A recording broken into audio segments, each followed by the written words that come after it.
calls for injustice over Dowen College tortured deceased boy. Welcome to the news, and thank you for tuning in to listen. Former Vice President Atiku Abubakar has joined Nigerians calling for justice over the death of a 12-year-old Sylvester Oromoni who was tortured by a fellow student at Dowen College, Lagos. We shall be failing in our duties as parents and guardians, administrators, security agencies and government if we do not get to the bottom of a case of late Sylvester Oromoni. It is beholden upon us to enthrone a safe environment in our schools. Justice for Sylvester, Mr. Abubakar tweeted on Friday evening. Dowen College, located in Lagos, has been in the public eye following the death of a 12-year-old student, Sylvester Oromoni, who had been tortured for refusing to join a cult group. Ahead of the school being shut down indefinitely by the Lagos state government, Dowen College has shut down its activities, directing students and staff to stay away from the school. In an email sent to parents and guardians, the management asked students to stay at home on Friday and Monday. There have been calls for the school to be shut down after a relative of the deceased person, Oromoni, claimed the 12-year-old, a JS2 student, died after he was tortured for refusing to join a cult group at the college. Dowen College management had denied that cult members tortured the boy. A video of his final moments showed that young Oromoni had multiple injuries on his body, including blooded, swollen lips. The school management, in a statement released on Thursday, said the late Oromoni had complained of pains in the hip on November 22nd, but felt better after medications were administered at the school 6 bay. It admitted that his parents were summoned to get further medical care, but claimed that no part of the body was injured after x-rays were conducted. Now, you see this particular issue. Sincerely, I almost wept. And anytime I come across the video of that young boy, that young lad, you see him like begging for his life. This is the height of it. Like, this is where I would say the society has failed us. Sincerely. Now, this one is going to be directed it's going to be directed to the parents. Parents, in your chase for money, please look after your children. I beg you in the name of God.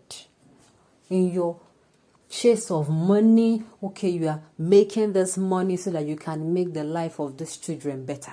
But would it be making sense if something like this keeps happening? This is not the first case. We have had boarding schools, stories, and this time around it's like it is becoming rampant. It is becoming rampant.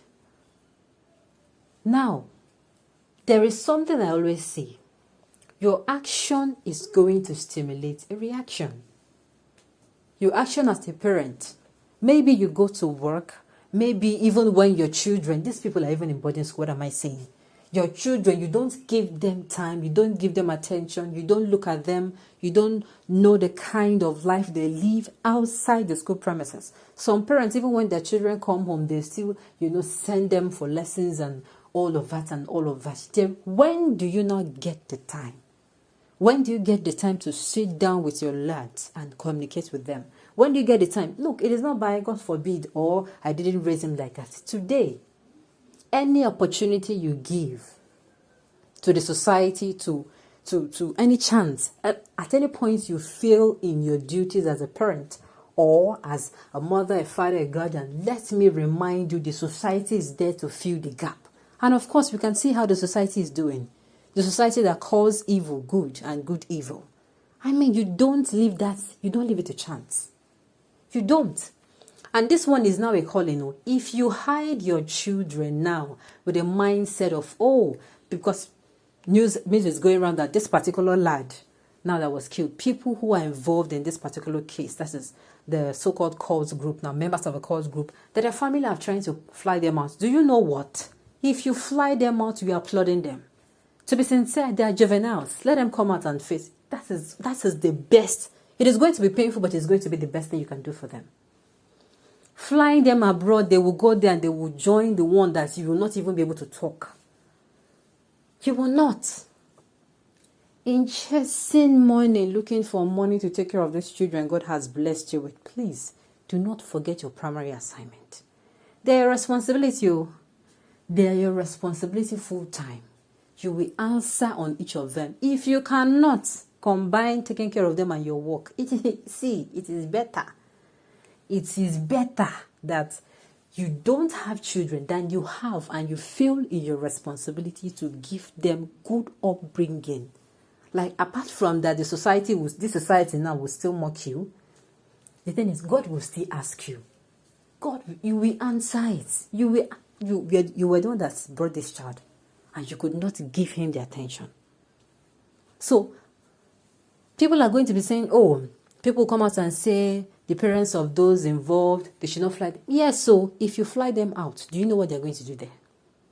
Are you aware? You change them school. That means you're applauding them for your, if you do not know it now, you're applauding them. Yeah, they might beg you, they might plead with you.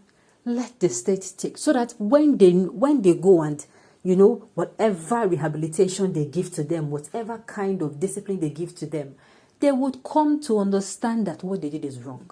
But if you hide them away from disciplinary action now, let it be known that you are helping them cultivate that bad character. The thing is, unfortunately now, things are not like before where, now, when one child is everybody's child. Those days where mothers, even if it is not your son, it is not your daughter, and the person is not behaving fair, you will see mothers that time. If you come and tell the mother of that child that is not behaving well, they will tell you, why didn't you beat him for me? Why didn't you slap his mom? Why? Parents will be telling, now if you do that to somebody, only you are scolding somebody's child. The person is telling you, are you the one that gave birth to? Yes, it happens. Are you the one that gave birth to this child for me? In those days, you look out for each other. People look out for each other's children. In such a case, you cannot hide. If you do something, this one is not don't tell mommy for me. You will, before your mommy comes in, they have told her. But unfortunately, things are no longer like that. You don't have the luxury. Why? Because people will be, it's not your child, it's my child, it's not of a business. This, it does not concern you kind of life. Dowen themselves, they are playing, as in the way they are playing. It is even going online that they said they are moving activities online even after they've shut it down. Meaning they're saying the government can try, but they cannot stop them. You have to be held accountable. And the most painful part is I am paying money for these children to be taught, for you to inculcate knowledge. If you're a person in that particular school and you leave your child saying it does not concern you, you don't lend your voice. Let me tell you, this thing that happened, it might happen to someone close to you or it might happen to you yourself. So lend your voice to justice and let's get justice for Sylvester. On this note, we have come to the end of the news. We say thank you for tuning in to listen. Until I come your way next time, enjoy the rest of the day.